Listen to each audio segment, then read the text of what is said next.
Arguably the most underappreciated move this offseason was San Francisco convincing Robert Saleh to once again be their defensive coordinator.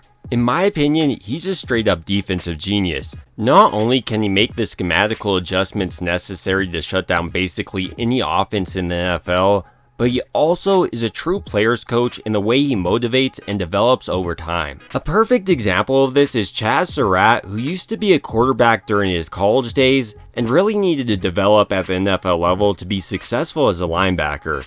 And Robert Saleh did just that over the last 3 years, and he's coming off his best NFL season. So it should come as no surprise, with Robert Saleh as a defensive coordinator and Chazz Surratt available for cheap, San Francisco decided to bring him in. And when you look at San Francisco's linebacker competition right now, outside of Fred Warner, it's pretty open. On top of that, Surratt offers special teams flexibility, so it would be a major surprise to me if he didn't at least make the 53-man roster, and more likely than not, he'll be competing for a starting job. So in this video, I want to go over the former high school and college quarterback that seemingly has finally figured out the linebacker position at the NFL level and is poised to break out this year with San Francisco. To do this, we'll examine some of his strengths and weaknesses using film and his career up to this point so we can really understand what the 28-year-old linebacker will offer San Francisco heading into this year. Initially starting out, when I was looking at Chazz Surratt, the first thing that became abundantly obvious to me is how he's a perfect fit for Robert Saleh's defense athletically speaking. He comes in at 6'2", weighing 234 pounds, while running his 40-yard dash in 4.59 seconds, which is actually faster than Fred Warner's 40-yard dash of 4.64 seconds, so he has the real ability to play sideline to sideline. And on top of that, his motor is always running hot. A perfect play to really exemplify this is here lined up against the Patriots. Surratt's on the opposite side of this running play, but nevertheless, he's able to engage with his blocker, read where the back is going, and finds his way onto the opposite side of the field and bring him down.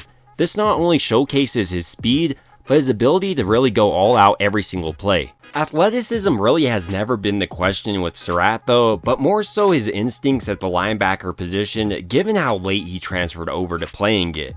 But with Robert Saleh, those instincts really came out to show last year. Here on this play going against the Patriots, for instance, you can see how he takes his read step, instantly diagnoses his play, shoots the gap forming in the offensive line, and brings down this back for basically no gain. This is why Surratt was a third-round pick despite having such limited experience at the linebacker position. He's finally putting it all together. Here on this play, for instance, you can see how he's almost reading it kind of like a running back would, just kind of taking his read step and then filling the gap that forms in the offensive line once again. These are great instincts, in fact. In a similar way on this play going against the Broncos, I want to really highlight how Surratt plays with no hesitation to his game. Here, as soon as he sees this hole forming in the Broncos offensive line, he shoots this, and that's why he's able to get by this offensive lineman. Then look at his aggression. He blows up this play. Outside of Surratt's unique ability to find his way into the backfield on running plays, he also shows off great versatility that Robert Saleh loves out of linebackers and basically any player on the defensive side of the ball. Here, for instance, you can see how he's kicked down to almost like a defensive end roll and still makes a play. Another underappreciated part about his game, in my opinion, is how he can be used on blitzes. He's so athletic, he can just navigate his way into the backfield and really pressure quarterbacks routinely. Here, for instance, you can see how he's able to put pressure onto Sam Darnold, ultimately forcing the incompletion on this play. Speaking of his ability against the pass, Surratt also does a nice job in zone coverage of reading the quarterback's eyes and then breaking on the ball routinely. Here, for instance, going against the Jacksonville Jaguars, Surratt is quickly able to identify the tight end coming into his zone, and as soon as the quarterback throws to him, he's attacking this ball perfectly timed as not to draw the PI. Sure, he didn't break up this pass, but still, this is great coverage. In a similar way on this play, Surratt is once again in zone coverage, but this time is able to quickly identify the tight end actually in the other linebacker zone and gets there even before he does. The final strength I want to mention on Surratt before moving on to his weaknesses is the special teams flexibility he gives his team. He used to play on Brant Boyer's special teams unit with the Jets, so his transition should be seamless, and honestly, I would be surprised not to see him start there.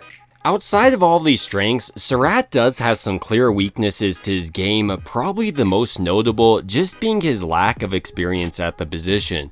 He only played 2 years of linebacker at the college level while spending 3 years at the collegiate level as a quarterback, so he really was a developmental piece entering the league, and that's why during the first couple years he really didn't see that much action. But that could be seen as a good thing because San Francisco is getting him in his prime, and Robert Saleh in the background also has been developing him into a solid linebacker. So I'm interested to see how he's going to continue to develop headed into San Francisco's system, especially with this massive opportunity ahead of him. But now back to Surratt's weaknesses. Directly tied to this inexperience are some inconsistencies that show up on tape, like sometimes he'll shoot the wrong gap in the running game, or maybe jump the wrong route in his coverage.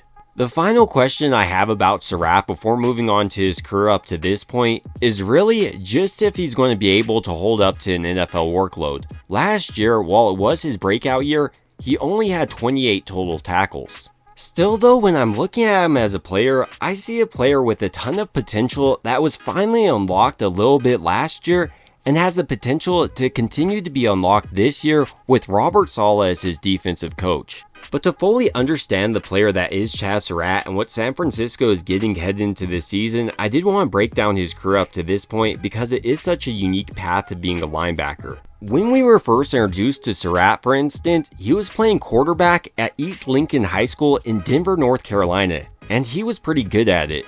He was a 2-time first-team Associated Press All-State selection, as well as setting a high school state record for the most career touchdowns with 229. This was good enough for him to be ranked as a 3-star recruit according to 24/7 Sports, and he had offers from North Carolina, Charlotte, Clemson, Duke, and East Carolina. Ultimately, he did decide to enroll at North Carolina though. And while he redshirted his freshman year while he was recovering from an injury he sustained in the playoffs of his senior year, the following year he was named the starting quarterback in 2017, and he threw for 1,342 yards and had 8 touchdowns. The following year, however, he only threw 10 passes, had 10 yards, and 3 interceptions. And with Sam Howell entering the quarterback room, he decided to not transfer schools to get another opportunity to play quarterback, but rather transfer positions and play linebacker.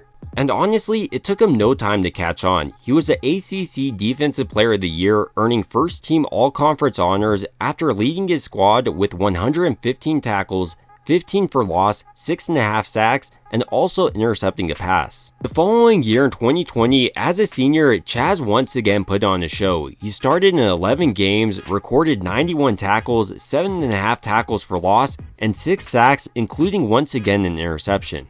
After these 2 breakout years as a linebacker, Chazz decided to enter the 2021 NFL Draft, and with him sitting there in round 3 with pick 15, the Minnesota Vikings decided to select him.